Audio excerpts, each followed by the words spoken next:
Hi everyone, నా పేరు doctor Rakesh అండి. సో ఇప్పుడు మన ఐసీయూలో ఉన్నటువంటి మోస్ట్ కామన్ మిత్స్ ఏవైతే ఉంటాయో వాటిని రియాలిటీ బేసిస్లో రేటింగ్ ఇచ్చి చూద్దాం. ఒక్కొక్క మిత్ చూసుకుంటూ వాటి రియాలిటీ బేసిస్లో రేటింగ్ ఇద్దాం. ఐసీయూ అంటే చనిపోతున్న వాళ్ళు మాత్రమే. నో అండి, ఐసీయూ అనేది అందరికీ ఉపయోగపడుతుంది. దీని రియాలిటీ రేటింగ్ ఓన్లీ 2/10. వెంటిలేటర్ అంటే చివరి దశ.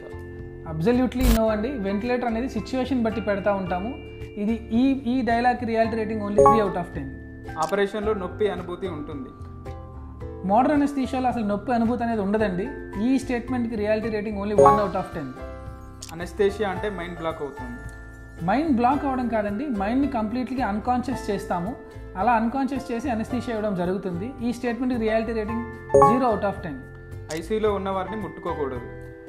పాత రోజుల్లో ఐసీయూలో ఉండాలి అసలు టచ్ చేయకూడదని చెప్పేవాళ్ళు. ఇప్పుడు అలా కాదండి, హ్యూమన్ టచ్ అనేది చాలా ఇంపార్టెంట్.